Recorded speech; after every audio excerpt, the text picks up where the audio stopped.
मोहब्बत और वफा निभाकर कहने लगी कि फिरोज की जिंदगी से निकल जाओ। दूसरे का लिबास होते हैं क्या वो किसका हस्बैंड है? उस रिश्ते को ज्यादा मजबूत और दिमाग से कब उतरेगा? और ये रिश्ता तभी मजबूत होता है। आप इस बात को छोड़ दें। ये शहराम का भूत तुम्हारे दिमाग। अभी उन्होंने मुझे इतना फोर्स किया कि पास वो घर छोड़ने के और लिए वो कभी नहीं उतरेगा। एक दूसरे से वफा निभाते हैं, मेरे कदमों में बैठ के हाथ रियाल का हस्बैंड है, जोरियों और खामियों को छुपाते हैं। घर से भूत उतरने की फौरन उस घर से निकल। और तुम्हारा नहीं।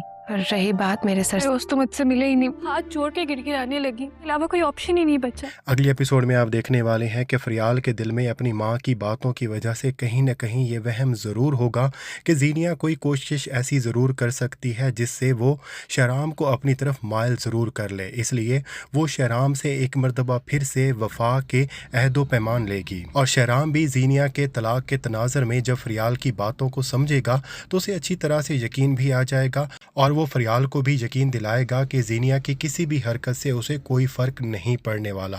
लेकिन अगले एपिसोड में आप देखेंगे कि ज़ीनिया के सर पर तो जैसे शहराम का भूत ही सवार होगा। हालांकि उसकी माँ उसको मना भी करेगी कि वो कोई उल्टी सीधी हरकत ना करे और शहराम का पीछा छोड़ दे, लेकिन अब तो ज़ीनिया को तलाक हो चुकी है। अब उसे अपना रास्ता साफ नज़र आ रहा है, उसे अपने रास्ते की रुकावट सिर्फ और सिर्फ एक ही नज़र आ रही है और वो भी फरियाल। तो ज़ीनिया फरियाल को अपने रास्ते से हटाने के लिए कोई बड़ी साजिश करने वाली है। दूसरी तरफ आप ये भी देखेंगे कि आखिरकार शानज़े फरियाल को सब सच बता देगी कि अगर उसने फिरोज़ का घर छोड़ा था तो उसमें उसकी अपनी मर्ज़ी शामिल नहीं थी, बल्कि उसने उसकी माँ के इमोशनल ब्लैकमेल करने पर और मजबूर करने पर यह घर छोड़ा था। और फिरोज़ ये सारी बातें सुन लेगा। अब उसे बिल्कुल वाज़े हो जाएगा कि उसकी माँ कभी भी शानज़े को एक्सेप्ट नहीं करने वाली और वो ये फ़ैसला करेगा कि वो एक मरतबा अपनी माँ से बात करेगा।